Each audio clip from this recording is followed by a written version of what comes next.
Saat şu anda 23:52. Saat 5'te işten çıktım. 3 saatte ben İpek yolundan buraya kadar ancak geldim. Saat 8'den beri de Rasaf yolundayım. Binevler durağına bile ulaşamadım. Herhangi bir yol çalışması var mı? Buyurun bakın. Buyurun bakın. İnsanlar perişan. Buyurun bakın.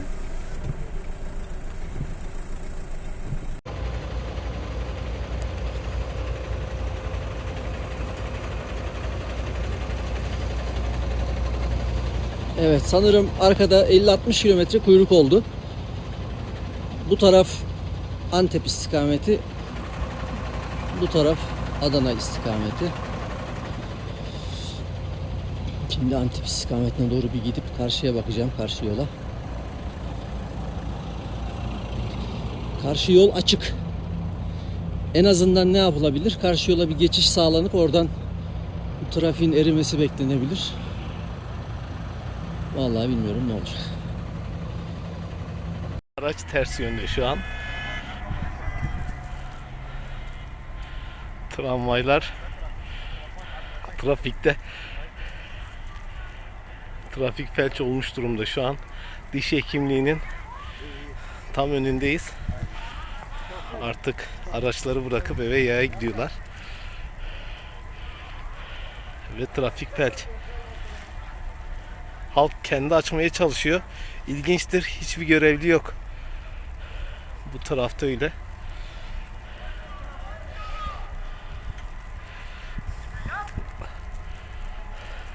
Burası da öyle.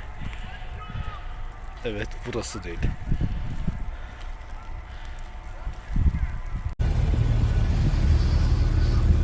Burası otogar yolu, memleketin göbeği. Şu an kapanmış durumda.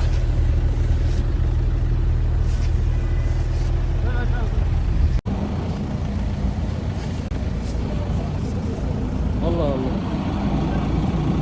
Biz şeyden geldik.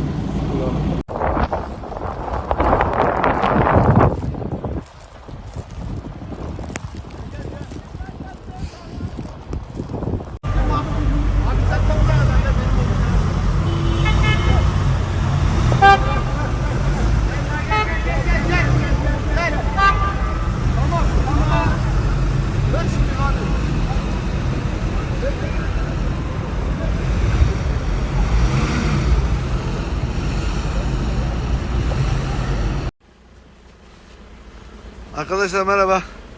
Görüyorsunuz tam 6 saattir burada rehin kalmışız. Neredeyse yakıtımız bitmek üzere. Hiçbir tane değil ki hani bu AFAD'dır işte, itfaiyedir, 112'dir, hiçbir tanesi ne buraya gelebiliyor ne bize yardım edebiliyor. Şu an durum çok kötü. İnşallah açlıktan da ölmeyiz, soğuktan da ölmeyiz. Allah yardımcımız olsun ya Rabbim, hepimizin.